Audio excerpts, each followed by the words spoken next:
You have a status update on Steph? He's getting an MRI right now. He just kind of fell on pelvic, tailbone area. So he was trying to come back. He thought he might be able to come back, and we just decided not to risk anything. And so hopefully it's not bad, but he's getting imaging right now. He had a similar injury. You probably remember a couple years ago. Yeah. Have you talked to him at all? Did it, I have not seen him. He's by the time we got down there, he was already gone getting the imaging. Gotcha.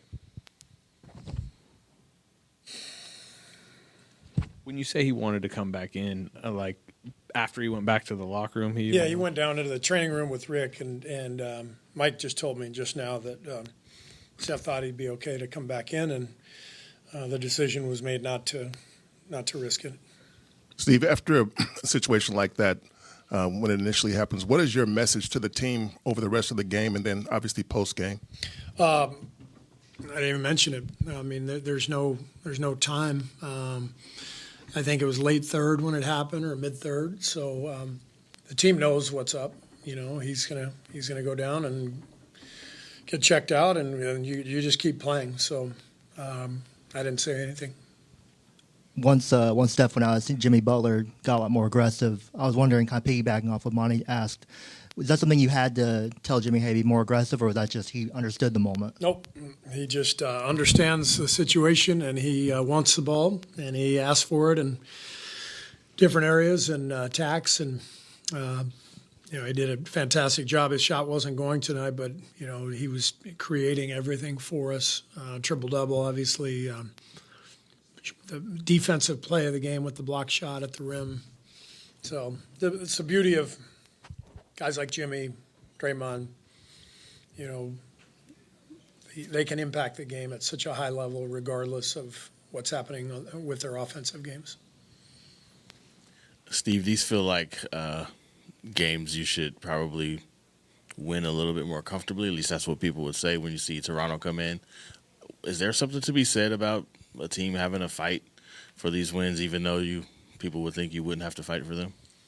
Yeah, I mean, I know that their record's not great, but they play really good defense. They're over the last 10 games, they're I think 7th in the league in defensive rating. They turn you over. They lead the league in fouls, and so you're going to get fouled all game, and the refs can only call so many of them, and so they have a very aggressive attack mentality, and the personnel to do it. The size inside with Poeltl and Barnes is really impressive, and then they got some guards who can get into you with Quickley and Shead, and so Darko does a great job. Jama knows our team well. They had a game plan that they followed and executed really well. I think the key for us was, making threes. I mean, Quinten's a game changer for us because teams have played us like this for a long time. Memphis plays us like this all the time. And now that we have a pick and pop big, we can counter a lot of that style of defense, and obviously Draymond was great too with his shooting and his aggressiveness. Steve, you guys don't see another winning team until April. So during this stretch, when you're facing these kinds of teams, what do you need your team to do? How do you want? What do you want to see them? How do you want to see them respond when facing games that, again, like Marcus said, games that on paper you're superior? Main thing is play defense and don't turn it over. I mean, you always have a chance if you do that. Defense was not there tonight, but I give them credit. I thought they played a great game. Shot 56%.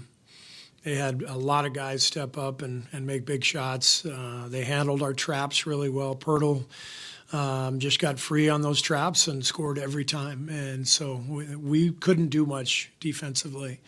And we never really got any traction on the defensive end all night. So I feel very fortunate to have escaped that game. It didn't feel good at halftime. I didn't like the feel of the game, the vibe of the game. And I had a feeling it was going to be a grind, and it was. What did you make of Jonathan's production tonight and the way he got to his offense? J.K. made some big plays for us tonight. It was fun to see him kind of get a little rhythm in that second quarter. And then, he made some big plays for us in the second half as well. So it's good to see him, finding his form. And then to follow on Quinten for a second, there was I think third quarter late, Jimmy's at the free throw line. Quinten's hyping up the crowd. The crowd reacts and responds. Just what do you make of his, in addition to the three-point shooting, just the moxie, the energy that he plays with? What kind of impact has that had too? It's great. I mean, the thing that I look for in players, smart, tough, competitive. Like if you're those things, obviously you got to have some skill. You have to be able to make an impact in an NBA game. But if you're smart, tough, and competitive, like QP is, then you figure it out and you find ways to thrive, and that's what he's doing here in his rookie year. It's really fun to see.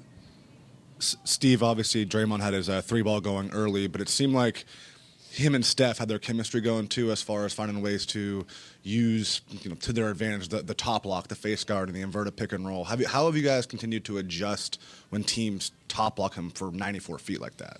Yeah, I mean, that's where Steph becomes a screen setter.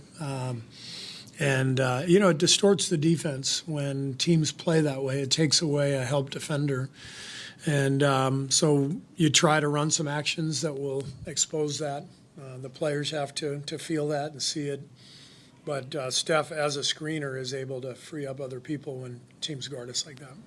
Steve, not to belabor the Curry issue too much, and obviously you got to wait till you see what the MRI, but considering you guys are getting ready to head into that home stretch of the season in the playoffs, might you, regardless of what the MRI says, just might want to give him the night off, or if he's cleared the next night? If he's cleared and he's good, is he good to go? That'll just be up to Rick. And, Rick makes all those decisions based on his evaluation, and collaboration with Steph, seeing how he's feeling. So at this point, it's all speculation. So it's, we'll see.